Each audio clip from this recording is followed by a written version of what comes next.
Hey guys, it's we're gonna try this again. This is the line for Saturday. This is just one of three doors that we have here, and the line is moving pretty good. So, kind of give you an idea of what is going on at PAX. And again, this is one of three doors. The convention center is yet to open. And just so you know, as you're looking at this line here, and you can see them moving, they're moving pretty good. Once you get in that door, you're going to take a right, and you're only going to go about 20 feet, and you'll hit the metal detectors. And there was four there yesterday, and again, this is one of three doors. They're moving them through there pretty good. It's didn't seem as stringent as Boston was at PAX East. So I'm just kind of giving you an idea of the lines and how they're doing this morning. Recap of last night. We talked to a couple people. I talked to somebody from Cosmos. We're going to do a couple game openings for Cosmos. And I've got a couple other companies in the works here today that I'm going to pick some stuff up. I actually had to get another board game suitcase to bring some stuff back with me from PAX, not counting the fun Christmas presents that we pick up for everybody here. This morning, we're going to wait it out. The reason you don't see me going down is I do not feel like waiting in these lines. I can sit up here and have a nice hot coffee and talk to you guys. But the update from last night, I went to the Dust Studios event. I believe, and I'm going to probably butcher his name, but I think it was Dave Kimball or Gimbal. He put on a great scenario event. We did 3 rounds of Dust 1947, and that's on the gridded maps.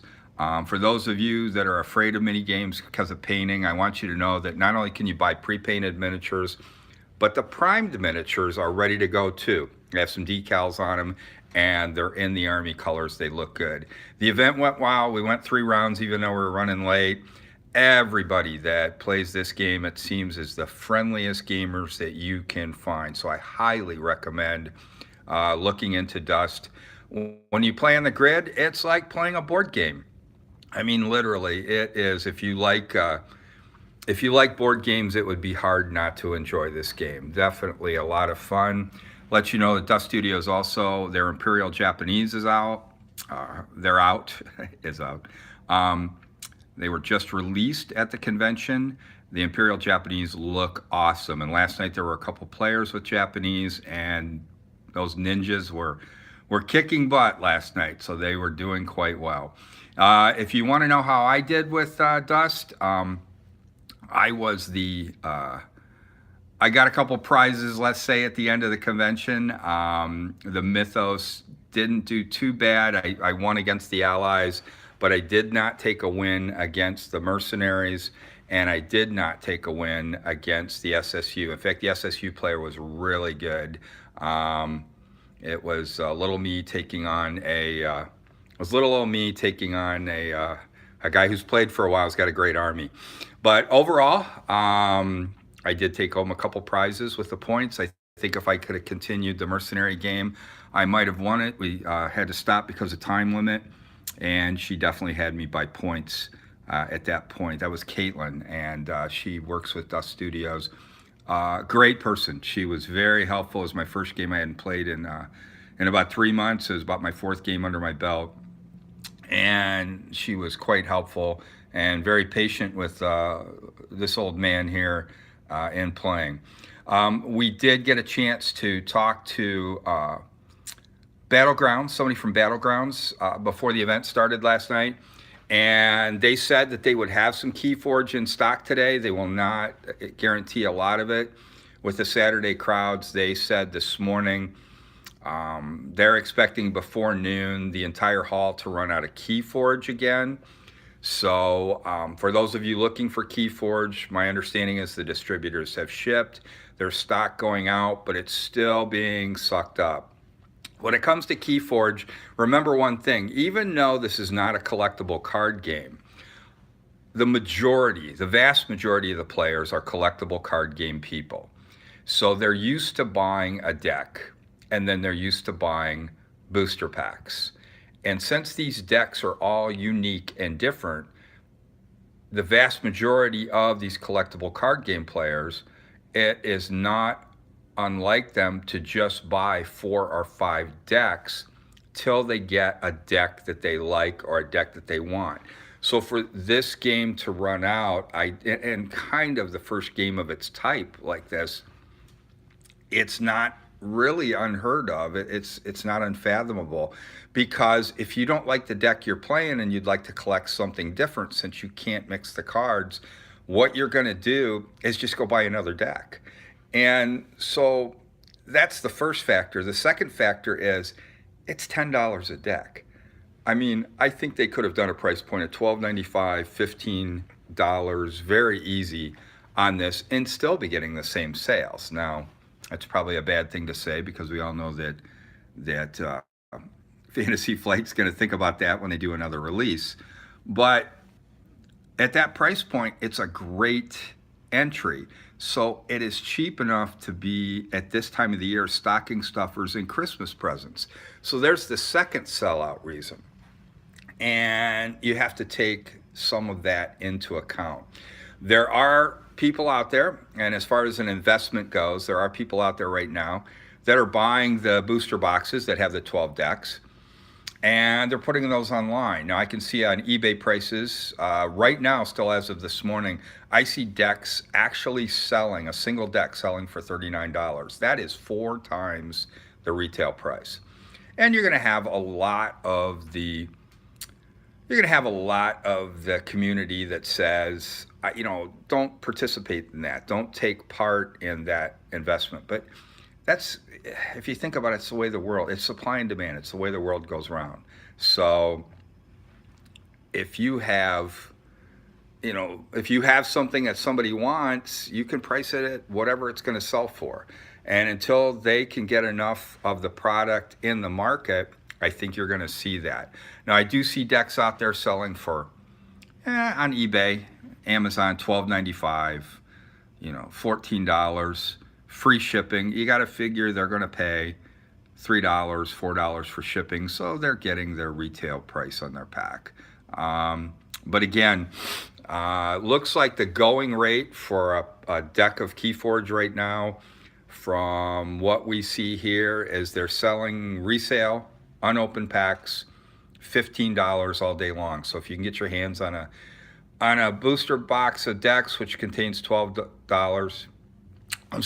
decks, you can sell that fairly easy for $15 a deck right now here in downtown Philly, because they keep running out in certain areas in the dealer's hall. Several other games to go over. We have a little update on the Settlers of Catan, the Game of Thrones version. Those expansions should be in your local game store. I know you guys had some questions about that, so I did want to let you know they are in your local game store now. Tell your local friendly game store to order it in if you're looking for it. Great game. It's going over well. It plays, not only are you doing the economic version of Settlers of Catan, but you're also trying to stop them from coming over the wall. And they come over the wall and invade your territories, and you get no resources for it. So definitely a fun mechanic into the game. We're doing a sit down today for about 45 minutes to play. So I think it'll be quite fun. Now, the game has been out for a little bit, but with the new expansion out, kind of fun. And we did get some promo cards for that. So hopefully we can go over that with you guys. And it looks like a couple people in our group are going to pick that game up. Villainous is going over really good. Disney's Villainous. If you guys haven't tried the board game Villainous, we've got a copy for the group now. I think we may have 2 copies. I don't know. But we've got a copy for the group. Josh picked it up, and the Villainous is going over quite well. I see a lot of that played at the convention. Last night in the minis area, to update you on the minis area, there was a huge section, of course, Star Wars X-Wing. Lot of Star Wars X-Wing being played last night. I saw a few games of Flames of War. I didn't see as many as I thought I would. But the Flames of War that I did see was beautiful setups. I did not take my camera rig last night with me, so I will try to get some pictures tonight when I go over, and we will see what we can do to take a few shots of these boards. So we did see a lot being played there. Several Games Workshop games, they had some great Speed Freaks going on. So Speed Freaks was definitely being played here. One thing that I didn't see played a lot of in the board game area was the newer GW games. The new things that are out, I did not see a ton being played. It seemed to be pretty much a Speed Freaks convention, and that's what the people were playing. So just to let you know, I did see a couple big games at Talisman, and of course they had their giant games going on. A lot of the old Mayfair products. You see quite a bit of that going on in the area last night. Today I will hit a few booths. We'll take some more video. We'll do a couple more interviews to play later. I did do an interview with a new company, a female-owned company. She broke away and they're doing a little bit of product from. She opened her first game last year. She's doing a little bit of product here at the convention. She's got 3 games out. I will stop back, get some more information from her. See a tendency for some high seas and pirate games. I think I have seen at least 6 booths with pirate style games that they were heavily promoting. So that's what I saw last night or yesterday in the exhibit hall. So with that in mind, this video is going on a little long. I'm at about 12 minutes, so it's a long update for you guys. Sorry about that. I will get some more going inside the convention hall today. As soon as this line goes down, I'm going to go work on a cup of coffee and do some editing. And I'm also going to work on putting together the German army. I'm going to do the Axis tonight, probably a Blitzkrieg. I do not have enough to make a 100-point army. So I'm going to be at the Dust Studios booth and probably picking up something just to round out my force. And I will be ready to play at that point.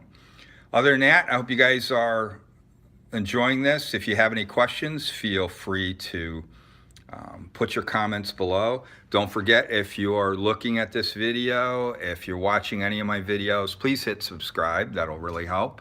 And we will have some Patreon information coming again soon for all those that keep asking.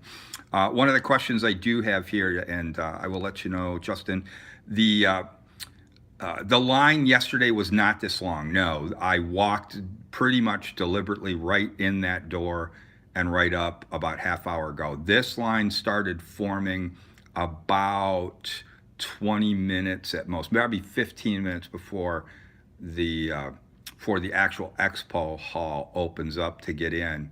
So it looks like the crowds are going to be a lot heavier today. Just so you know, they did sell out on Saturday passes. The 3-day passes are gone. So I think that's why you see a line. This is the heavy day today.